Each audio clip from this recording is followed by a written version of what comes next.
ओम नमः शिवाय। शिवजी सदा सहाय। ओम नमः शिवाय। गुरुजी जी सदा सहाय। गुरुजी महाराज का भोलेनाथ का ध्यान करते हुए आज हम कैलाश संहिता का 15 से लेकर 19 तक का अध्याय पढ़ेंगे। तो आइए शुरू करते हैं। शैव दर्शन के अनुसार शिव तत्व, जगत प्रपंच और जीव तत्व के विषय में विशद विवेचन तथा शिव से जीव और जगत की अभिन्नता का प्रतिपादन। तदंतर उत्तम श्रेष्ठ पद्धति का वर्णन करके सृष्टि, स्थिति और संहार सबको शक्तिमान शिव की लीला बतलाते हुए वामदेव के पूछने पर स्कंद ने कहा, सुनो, कर्मा अस्तित्व को लेकर जो विस्तृत शास्त्रवाद है अर्थात कर्म सत्ता के प्रतिपादक कर्मफलवाद से आरंभ करके शास्त्रों में जो विविध विषयों का विषाद विवेचन है वह ज्ञान प्रदान करने वाला है। अतः ज्ञानवान पुरुष को विवेकपूर्वक इसका श्रवण करना चाहिए। तुमने जिन शिष्यों को उपदेश दिया है उनमें से कौन तुम्हारे समान है? मैं अधम शिष्य आज भी अन्य शास्त्रों में भटक रहे हैं, अनीश्वरवादी दर्शनों के चक्कर में पड़कर मोहित हो रहे हैं। 6 मुनियों ने उन्हें शाप दे रखा है क्योंकि वे पहले ही शिव की निंदा किया करते थे। अतः उनकी बातें नहीं सुननी चाहिए क्योंकि वे अन्यथावादी शिव शास्त्र के विपरीत बात करने वाले हैं। यहाँ 5 अवयवों से युक्त अनुमान के प्रयोग के लिए भी अवकाश है ही। उत्तम व्रत का पालन करने वाले वामदेव जैसे धूम का दर्शन होने से लोग अनुमान द्वारा पर्वत पर अग्नि की सत्ता का प्रतिपादन करते हैं, उसी प्रकार एक प्रत्यक्ष प्रपंच के दर्शन हेतु रूप का अवलंबन करके परमेश्वर परमात्मा जाना जा सकता है, इसमें संशय नहीं है। यह विशेष स्त्री पुरुष रूप है, ऐसा प्रत्यक्ष ही देखा जाता है। 6 कोश रूप जो शरीर हैं उनमें आदि के 3 माता के अंश से उत्पन्न हुए हैं और अंतिम 3 पिता के अंश से, यह श्रुति का कथन है। इस प्रकार सभी शरीरों में स्त्री पुरुष भाव को जानने वाले लोग हैं। मुनि विद्वानों में परमात्मा में भी स्त्री पुरुष भाव को जाना है। श्रुति कहती है पर ब्रह्मा परमात्मा सत्य चित और आनंद रूप है।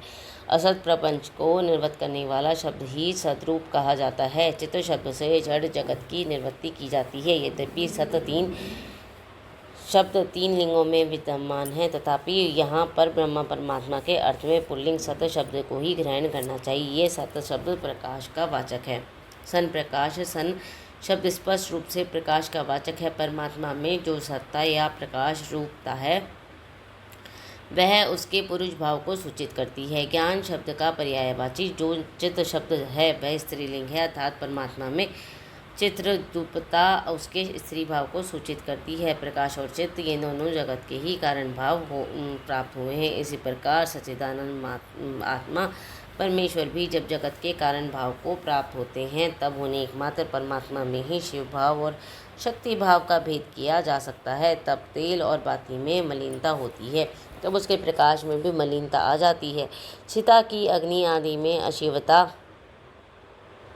और मलिनता स्पष्ट दिखाई देती है। अतः मलिनता आदि आरोपित वस्तु है, उसका निर्वर्तक होने के कारण परमात्मा के शिव तत्व का ही श्रुति के द्वारा प्रतिपादन किया गया है। जीव के आश्रित जो चित्त शक्ति है वह सदा दुर्लभ होती है। उसकी निर्वृत्ति के लिए ही परमात्मा में सार्वकालिक सर्वशक्तिमत्ता विद्यमान है। ईश्वर बलवान है, शक्तिमान है, ये व्यवहार देखा जा सकता है।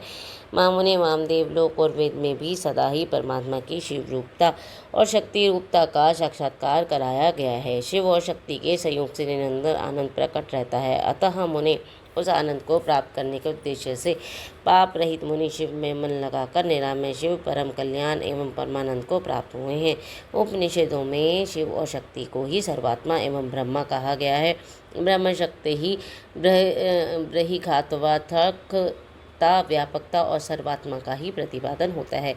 शंभु नामक विग्रह में भ्रणत्व और बृहत व्यापकता एवं विशालता नित्य विद्यमान है। सजोजातादि ब्रह्म पंच ब्रह्मा में शिव विग्रह की में विश्व की प्रतीति ब्रह्मा शब्द से की गई है। वामदेव हंस पद को उल्टे होने से सोहम पद मिलता है।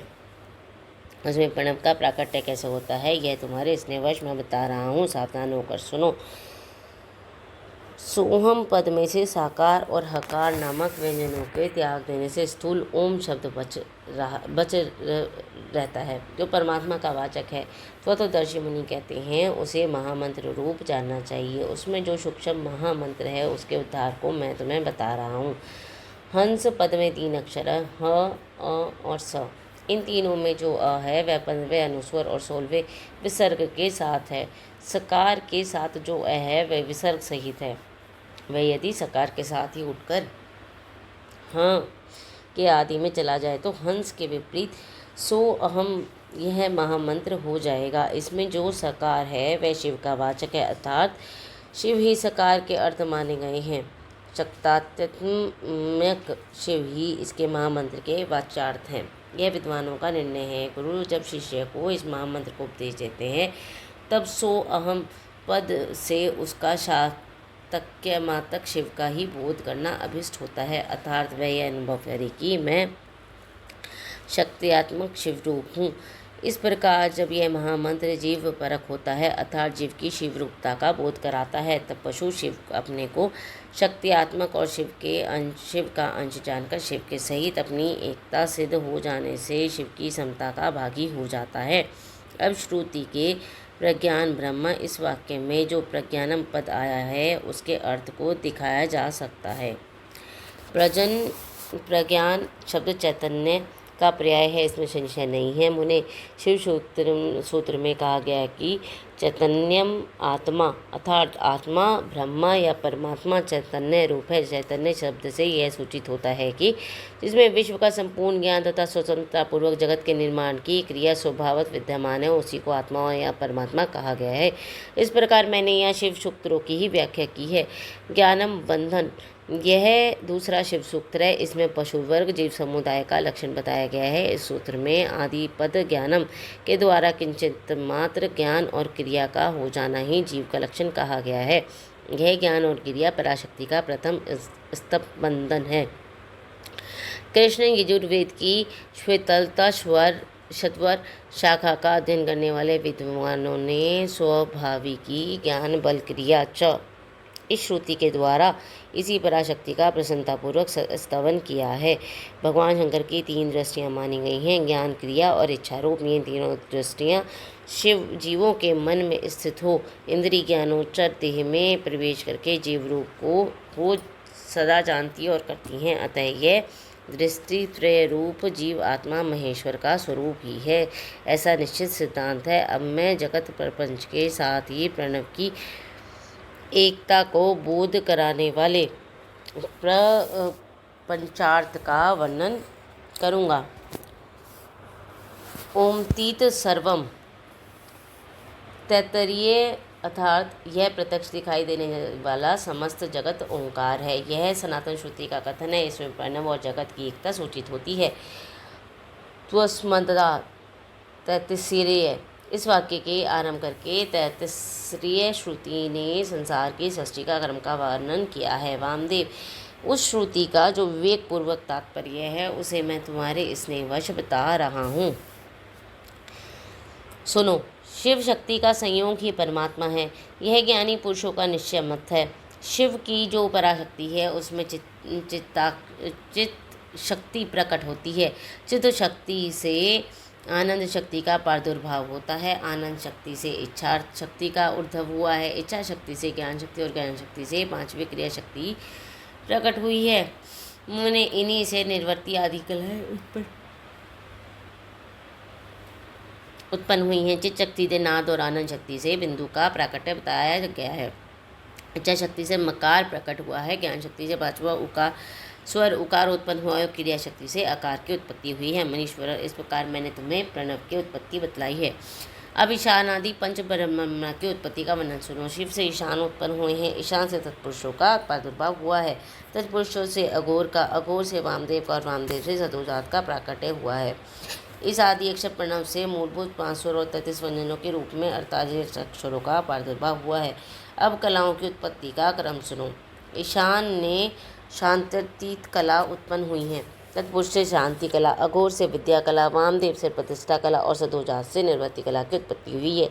ईशान से इच्छा शक्ति द्वारा मिथुन पंचक की उत्पत्ति हुई है। अनुग्रह, तिरोभाव, संहार, स्थिति और सृष्टि इन 5 कृत्यों के हेतु होने के कारण उसे पंचक कहते हैं। यह बात तत्वदर्शी मुनि ज्ञानी मुनि ने कही है। वाच्यवाचक के संबंध में उनमें मिथुनी तत्व की प्राप्ति हुई है। कला वर्ण स्वरूप इस पंचक की भूत पंचक की गणना है। मुनिशेष आकाशादि के क्रम से इन 5 मिथुनों की उत्पत्ति हुई है। इनमें पहला मिथुन है आकाश, दूसरा वायु, तीसरा अग्नि, चौथा जल और 5वां मिथुन पृथ्वी है। इनमें आकाश से लेकर पृथ्वी तक के भूतों का जैसा स्वरूप बताया गया है उसे सुनो।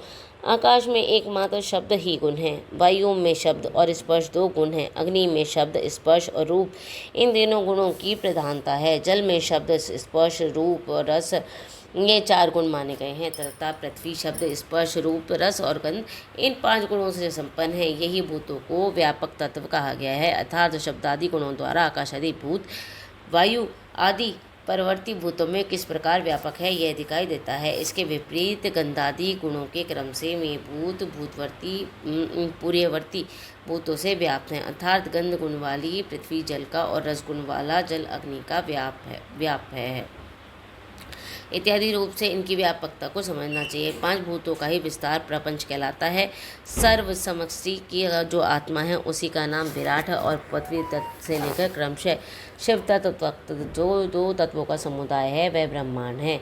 वह क्रमशः तत्व समूह में लीन होता हुआ अंततः गोत्वा सबके जीवनभूत चैतन्य में परमेश्वर में ही लय को प्राप्त होता है और सृष्टि काल में फिर शिव शक्ति द्वारा निकलकर स्थूल प्रपंच के रूप में प्रलय काल पर्यंत सुखपूर्वक स्थित रहता है। अपनी इच्छा से संसार की सृष्टि के लिए उद्धत हुए महेश्वर का जो प्रथम परिस्पंद है उसे शिव तत्व कहते हैं। ये इच्छा शक्ति तत्व है क्योंकि संपूर्ण कृत्य में उसी का अनुवर्तन होता है। मुनीश्वर ज्ञान और क्रिया इन 2 शक्तियों में जब ज्ञान का आधिक्य हो तब उसे सदाशिव तत्व समझना चाहिए। जब क्रिया शक्ति का उद्रेक हो तब वह महेश्वर तत्व जानना चाहिए और जब ज्ञान और क्रिया दोनों शक्तियाँ समान हो तब वह शुद्ध विद्यात्मक तत्व समझना चाहिए। समस्त भाव पदार्थ परमेश्वर के अंगभूत ही हैं तथापि उनमें जो भेद बुद्धि होती है उसका नाम माया तत्व है। जब शिव अपने परमेश्वरशाली रूप को माया से निर्ग्रहित करके संपूर्ण पदार्थों को ग्रहण करने वाला लगता है तब उसका नाम पुरुष होता है। तत्स्रवस्ता तदेवानु प्राविशतम उस शरीर को रचकर स्वयं उसमें प्रविष्ट हुआ। इस श्रुति से उसके इस स्वरूप का प्रतिपादन किया है अथवा इसी तत्व से प्रतिपादन करने के लिए उक्त श्रुति का प्रादुर्भाव हुआ है। यही पुरुष माया से मोहित होकर संसार बंधन में बंधा हुआ पशु कहलाता है। शिव तत्व के ज्ञान से शून्य होने के कारण उसकी बुद्धि नाना कर्मों से आसक्त हो मूर्खता को प्राप्त हो जाती है। वह जगत को शक्ति से अभिन्न नहीं जानता तथा अपने को शिव से भिन्न ही समझता है। प्रभु, यदि शिव से अपनी और जगत की अभिन्नता का बोध हो जाए तो इस पशु जीव को मोह का बंधन प्राप्त ना हो। जैसे इंद्र जल विद्या के ज्ञाता बाजीगर की को अपनी रची हुई अद्भुत वस्तुओं के विषय में मोह और भ्रम नहीं होता है उसी प्रकार ज्ञान योगी को भी नहीं होता। गुरु के उपदेश द्वारा अपने ऐश्वर्य का बोध प्राप्त हो जाने पर वह चिदानंद शिव रूप का ही हो जाता है। शिव की 5 शक्तियाँ हैं सर्व कर्तव्य रूपा, सर्व तत्व रूपा, पूर्ण तत्व रूपा, नित्य रूपा और व्यापक तत्व रूपा। शिव जीव की 5 कलाएं हैं कला, विद्या, राग, काल और नियति। इन्हें काल पंचक कहते हैं। जो यहाँ 5 तत्वों के रूप में प्रकट होती है उसका नाम कला है और जो कुछ कर्तव्य में हेतु बनती हैं और कुछ तत्व का साधन होती है उस कला का नाम विद्या है। जो विषयों में आसक्ति पैदा करने वाली है उस कला का नाम राग है। जो भाव पदार्थों और प्रकाशों में भाषणात्मक रूप से क्रमशः अवच्छेदन करके संपूर्ण भूतों का आदि कहलाता है वही काल है। यह मेरा कर्तव्य और यह नहीं है। इस प्रकार नियंत्रण करने वाली जो विभू की शक्ति है उसका नाम नियति है। उसके आक्षेप से जीव का पतन होता है। ये 5 ही जीव के स्वरूप को आच्छादित करने वाले आवरण हैं, इसलिए पंच कंचुक कहे गए हैं। इनके निवारण के लिए अंतरंग साधन की आवश्यकता है। इस प्रकार 15वां और 16वां अध्याय समाप्त। महावाक्यों के अर्थ पर विचार और सन्यासियों के योग पटके का प्रकार। स्कंद जी कहते हैं, मुने अब महावाक्य प्रस्तुत किए गए हैं। प्रज्ञानम परब्रह्म, अहम ब्रह्मास्मि, तत्वमसि, अयमात्मा ब्रह्म, ईशावास्यमिदं सर्वं, प्राणोऽस्मि प्राणाज्ञात्मा, यद्वेह तद्मूत्र तद्निवहि,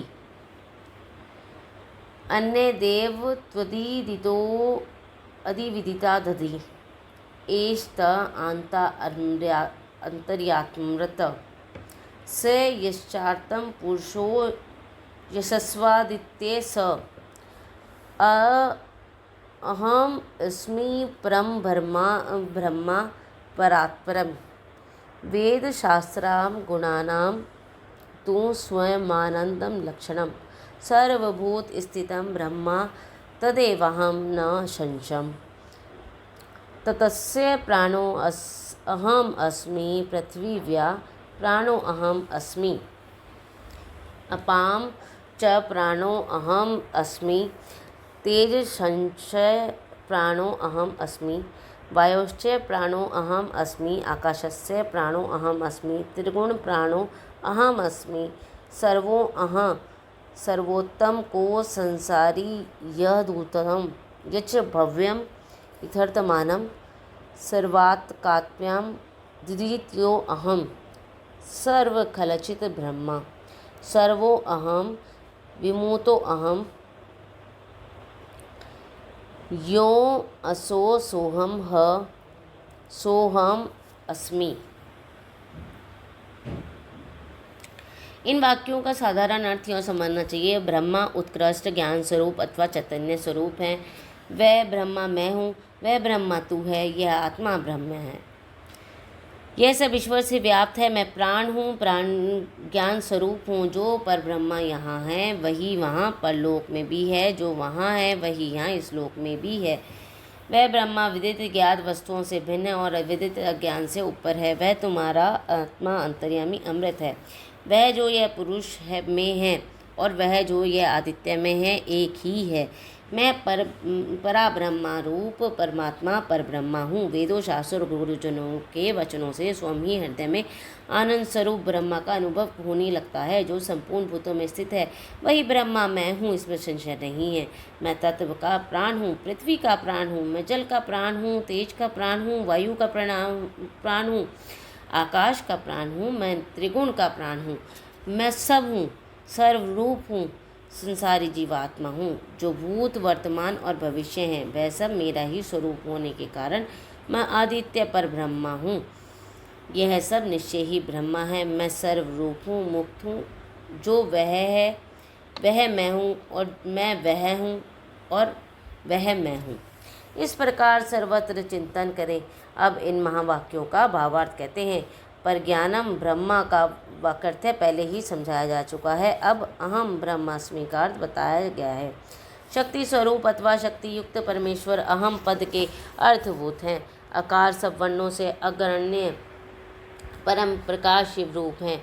हकार व्योम स्वरूप होने के कारण उसका शक्ति रूप से वर्णन किया गया है। शिव और शक्ति के संयोग से सदा आनंद उदित होता है। मकार उसी आनंद का बोधक है। ब्रह्मा शब्द से शिव शक्ति का स्वरूपता स्पष्ट ही सूचित होता है। पहले ही इस बात का उपदेश दिया गया है। वह शक्तिमान परमेश्वर मैं हूँ ऐसी भावना करनी चाहिए। अब त्वत्वमसि का अर्थ समझते हैं। त्वत्वमसि इस वाक्य में तत्पद का वही अर्थ है जो अहम अस्मि में स पद का अर्थ बताया गया है, अर्थात तत्पद श्वेतात्मक परमेश्वर का ही वाचक है। अन्यथा सो अहम इस वाक्य में विपरीत अर्थ की भावना हो सकती है, अर्थात अहम पद पुल्लिंग है, अतः स के साथ उसका अन्वय हो जाएगा, परंतु तत्पद नपुंसक है और त्वम पुल्लिंग, अतः परस्पर विरोधी लिंग होने के कारण उन दोनों में अव्यय नहीं हो सकता।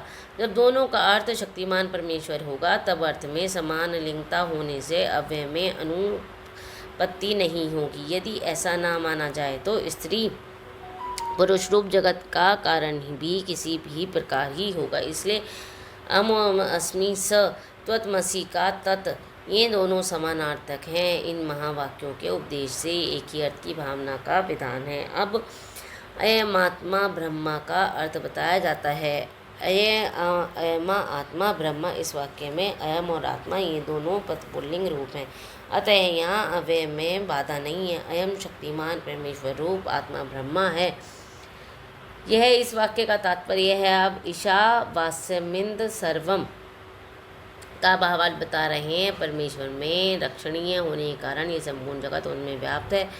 अब प्राणोऽस्मि प्राण ज्ञात्मा यद वेदः तदमूत्र, इस वाक्य के अर्थ पर विचार किया जाता है। मैं प्रज्ञान स्वरूप प्राण हूँ। यहाँ प्राण शब्द परमेश्वर का ही वाचक है, जो यहाँ है वह वहाँ है, ऐसा चिंतन करें। यहाँ यत और तत् का अर्थ क्रमशः यह और सह है, अर्थात जो परमेश्वर यहाँ है वह परमात्मा वहाँ है, ऐसा सिद्धांत पक्ष का अवलंबन करने वाले विद्वानों ने कहा है। उपयुक्त वाक्य में यद मूत्र तद निवही, इस वाक्यांश का भाव यह है कि यह अमूत्र स यह स्थित, अर्थात परमेश्वर परमात्मा वहाँ परलोक में स्थित है, वही यहाँ इस लोक में भी स्थित है। इस प्रकार विद्वानों को पहले से ही समान परम पुरुष परमात्मा रूप अर्थ यहाँ अभिष्ट है। अब अन्य वेद तदिदिता ददो अविदिता दधि, इस वाक्य पर विचार करते हैं। मुने अन्य देव तदिदिता ददो अविदिता दधि, इस वाक्य में जिस प्रकार फल की भी विपरीतता की भावना होती है उसे यहाँ बताता हूँ, सुनो। विदितात, यह पद अयथा विविताम के उन्हीं का इन सम्मत उत्कृष्ट गुणों से नित्य संबंध है। वह अपने और पराये के भेद सतात के अर्थ में प्रवृत्त हो सकता है। यह विदित से भिन्न, अर्थात जो असम्यक रूप से ज्ञात है उससे भिन्न है। इसी प्रकार जो यथार्थ रूप से विदित नहीं है उससे भी पृथक है। इस कथन से यह निश्चित होता है कि मुक्ति रूप फल की सिद्धि के लिए कोई और भी तत्व है जो विदिता विदित से पर है, परंतु जो आत्मा है वह सर्वरूप है, यह किसी से अन्य नहीं हो सकता। अतः आत्मा या ब्रह्मा आदि पद पूर्ववर्त शक्तिमान परमेश्वर शिव के ही बोधक हैं, यह मानना चाहिए। अब एष एत आत्मा तथा ऐश्वर्याय पुरुषे, इन दो वाक्यों के अर्थ पर विचार किया जाता है। यह तुम्हारा अंतर्यामी आत्मा है जो स्वयं ही आत्मस्वरूप शिव है। यह जो पुरुष में शंभु है वही सूर्य में भी स्थित है। इन दोनों में कोई भेद नहीं है। जो पुरुष में है वह ही आदित्य में है, इन दोनों में पृथकता का नहीं है।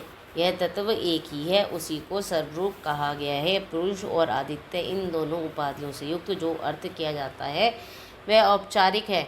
उन शंभुनाथ को सब श्रुतियाँ हिरण्य में बताती हैं। हिरण्य महाने नमः, इसमें जो बाहु शब्द है वह सब अंगुश का उपलक्षण है, अन्यथा उसे हिरण्यपति कहना किसी भी यत्न से संभव नहीं होगा। छांदोग्यो उपनिषद में जो श्रुति है यह ऐशो अंतरादित्य हिरण्यमहे पुरुषो दृश्यते हनिष्यम श्रु हरिष्णकेश आपरणखात सर्व एव सुवर्ण। इसके द्वारा आदित्य मंडला अंतर्गत पुरुष को सुवर्ण में दाढ़ी मूछों वाला, सुवर्ण सदृश केशों वाला और नख से लेकर केशाभ्रम पर्यंत सारा का सारा सुवर्ण में प्रकाश ही बताया गया है। अतः वह हिरण्य में पुरुष साक्षात शंभु ही है। अब अहम अस्मि परम ब्रह्मा परापरता परमात्मा परम, इस वाक्य का तात्पर्य बताता हूँ, सुनो। अहम पद के अर्थ वो सत्य आत्मा शिव ही बताए गए हैं। मैं ही शिव मैं ही हूँ, ऐसी वाक्यर्थ योजना अवश्य होती है। उसी को सबसे उत्कृष्ट और सर्वस्वरूप पर ब्रह्मा कहा गया है। उसके तीन भेद हैं, पर, अपर और परमात्मा। रुद्र ब्रह्मा और विष्णु ये तीनों देवता श्रुति के ही बताए गए हैं। ये ही क्रमशः पर, अपर और परमात्मा रूप हैं। इन तीनों से जो विशेष देवता है वे शंभु पर ब्रह्मा शब्द से कहे गए हैं। वेदों शास्त्रों और गुरु के वचनों के अभ्यास से शिष्य के हृदय में स्वयं पूर्णानंद में शंभु का प्रादुर्भाव होता है। संपूर्ण भूतों के हृदय में विराजमान शंभु ब्रह्म स्वरूप ही है, वह मैं ही हूँ, इसमें संशय नहीं है। मैं शिव ही संपूर्ण तत्व समुदाय का प्राण हूँ। ऐसा कहकर स्कंद जी फिर कहते हैं, मुने मैं शिव आत्म तत्व विद्यातत्व और शिव तत्व इन दिनों का प्राण हूँ, पृथ्वी आदि का प्राण हूँ। पृथ्वी आदि के गुणों तत्व का ग्रहण होने से यह समझ लो कि यहाँ सारे आत्म तत्व ग्रहित हो गए। फिर सबका ग्रहण विद्या तत्व और शिव तत्व को भी ग्रहण करवाता है। इन सब तत्वों का मैं प्राण हूँ, मैं सर्व हूँ, सर्वात्मक हूँ। जीव का भी अंतर्यामी होने से उसका भी जीव आत्मा हूँ। जो भूत वर्तमान और भविष्य काल है वह सब मेरा स्वरूप होने के कारण मैं ही हूँ। सर्वो व रुद्र, सब कुछ रुद्र ही है। श्रुति साक्षात शिव के मुख से ही प्रकट हुई है, तथा शिव ही सर्व स्वरूप है, क्योंकि उन्हीं का इन समस्त उत्कृष्टों गुणों से नित्य संबंध है। अपने और पराये के भेद से रहित होने के कारण मैं ही आदित्य आत्मा हूँ। सर्व खलिवंदम ब्रह्मा, इस वाक्य का अर्थ पहले बताया जा चुका है। मैं भावरूप होने के कारण पूर्ण हूँ। नित्य मुक्त भी मैं ही हूँ। पुरुष जीव मेरी कृपा से मुक्त होकर मेरे स्वरूप को प्राप्त होते हैं। जो सर्वात्मक शंभु हैं वह मैं ही हूँ। मैं शिवरूप हूँ। वामदेव, इस प्रकार संपूर्ण वाक्यों का अर्थ भगवान शिव ही बताए गए हैं। ईशावास्य उपनिषद की श्रुति के 2 वाक्यों द्वारा प्रतिपादित अर्थ साक्षात शिव की एकता का ज्ञान प्रदान करने वाला होता है। गुरु को चाहिए कि शिष्यों को इसे आदरपूर्वक उपदेश करे। गुरु को उचित है कि वे आधार सहित शंख को लेकर अस्त्र मंत्र फट से तथा भस्म द्वारा उनकी शुद्धि करके उसे अपने सामने चाकोर मंडल में स्थापित करें। फिर ओंकार का उच्चारण करके गंधादि द्वारा शंख की पूजा करें। उसमें वस्त्र लपेट दें और सुगंधित जल भरकर प्रणव का उच्चारण करते हुए उनका पूजन करें। तत्पश्चात 7 बार प्रणव के द्वारा फिर उस शंख को अभिमंत्रित करके शिष्य से कहें, हे शिष्य, जो थोड़ा सा भी अंतर करता है, भेदभाव रखता है, वह भय का भागी होता है। यह श्रुति का सिद्धांत बताया गया है, इसलिए तुम अपने चित्त को स्थिर करके निर्भय हो जाओ। ऐसा कहकर गुरु स्वयं महादेव जी का ध्यान करते हुए उसी के रूप में शिष्य का अर्चन करें। शिष्य के आसन की पूजा करके उसमें शिव के आसन एवं शिव की मूर्ति की भावना करें। फिर सिर से पैर तक सदोजादादि 5 मंत्रों द्वारा न्यास करके मस्तक, मुख और कलाओं द्वारा भेद से प्रणव की कलाओं का भी न्यास करें। शिव के शरीर में 38 मंत्र रूपा प्रणव की कलाओं का न्यास करके उसके मस्तक पर शिव का आह्वान करें। तत्पश्चात स्थापनी आदि मुद्राओं का प्रदर्शन करें। फिर अंग्यन्यास का आसन पूर्वक षोडश उपचारों की कल्पना करें। खीर का नैवेद्य अर्पण करके ओम स्वाहा का उच्चारण करें। कुल्ला और आचमन कराएं। अर्घ आदि देकर क्रमशः धूप दीपादि समर्पित करें। शिव के 8 नामों का पूजन करके वेदों के पारंगत ब्राह्मणों के साथ ब्रह्मा, विद्या, परम इत्यादि ब्रह्मनंदन वल्ली के मंत्रों को तथा भृगु, वेरे, वारुणी इत्यादि भृगुवल्ली के मंत्रों का पाठ करें। तत्पश्चात यो देवानाम प्रथम पुरस्त्यात् से लेकर तस्य प्रकृति लीन अस्य यह परम स महेश्वरः तक महानारायणों उपनिषद के मंत्रों का पाठ करें। इसके बाद शिष्यों के सामने प्रहार आदि की बनी हुई माला लेकर खड़े हों। गुरु शिव निर्मित पांचासिक शास्त्र से सिद्धि संज्ञक का धीरे धीरे जप करें। अनुकूल चित्त से प्रणो अहम इस मंत्र तक का जप करें। गुरु उस माला को शिष्य के कान में पहना दे। तत्पश्चात ललाट के तिलक लगाकर संप्रदाय के अनुसार उसके सर्वांग में विधिवत चंदन का लेप करें। तत्पश्चात गुरु को प्रसन्नतापूर्वक श्रीपादयुक्त नाम देकर शिष्य को छत्र और चरण पादुक का अर्पण करें।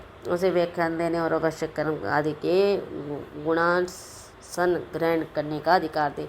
फिर गुरु अपने शिवरूपी शिष्य पर अनुग्रह करके कहें, तुम सदा समाधिस्थ रहकर मैं शिव हूँ इस प्रकार की भावना करते रहो। यूँ कहकर वह स्वयं शिव को नमस्कार करें। फिर संप्रदाय की मर्यादा के अनुसार दूसरे लोग भी उसे नमस्कार करें। उस समय शिष्य उठकर गुरु को नमस्कार करें और गुरु को तथा उनके शिष्यों को भी मस्तक झुकाए। इस प्रकार नमस्कार करके सुशील शिष्य जब मौन और विनीत भाव से गुरु के समीप खड़ा हो तब गुरु स्वयं उसे इस प्रकार उपदेश दे, बेटा आज से तुम समस्त लोगों पर अनुग्रह करते रहो। यदि कोई शिष्य होने के लिए आए तो पहले उसकी परीक्षा कर लो, फिर शास्त्र विधि के अनुसार उसे शिष्य बनाओ।